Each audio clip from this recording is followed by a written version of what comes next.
কলকাতার জন্মদিন ২৪শে আগস্ট, আর শহরের প্রতিষ্ঠাতা জব চার্নক। কিন্তু ইতিহাস বলছে এই বহুল প্রচলিত গল্পটি পুরোপুরি সত্য নয়। ১৬৯০ সালের ২৪শে আগস্ট ইস্ট ইন্ডিয়া কোম্পানির কর্মকর্তা জব চার্নক সুতানুটিতে ফিরে এসে স্থায়ীভাবে বাণিজ্য কেন্দ্র গড়ার চেষ্টা করেছিলেন।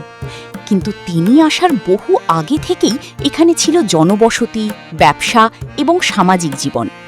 সুতানুটি ছিল জমজমাট কাপড়ের বাজার। কলিকাতা, সুতানুটি ও গোবিন্দপুর এই তিনটি গ্রামও আগে থেকেই ছিল। এমনকি ষোড়শ শতকের আইনি আকবরীতেও কলিকাতার উল্লেখ পাওয়া যায়।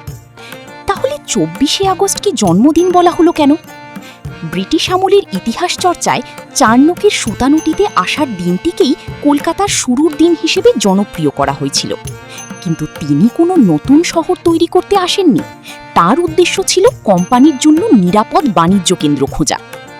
২০০৩ সালে কলকাতা হাইকোর্ট ৫ জন বিশিষ্ট ইতিহাসবিদের বিশেষজ্ঞ কমিটির রিপোর্ট গ্রহণ করে জানায়, কলকাতার কোনো একটি নির্দিষ্ট জন্মদিন নেই, আর জব চার্নককেও শহরের একমাত্র প্রতিষ্ঠাতা বলা যায় না।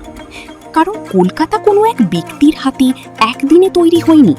বহু মানুষ, বহু জনপদ এবং কয়েক শতকের পরিবর্তনের মধ্য দিয়ে ধীরে ধীরে জন্ম নিয়েছে এই মহানগর। তাই ২৪শে আগস্ট কলকাতার ইতিহাসের গুরুত্বপূর্ণ দিন, কিন্তু জন্মদিন নয়। কারণ কলকাতা কোনো তারিখে জন্মায়নি, কলকাতা সময়ের সঙ্গে গড়ে উঠেছে।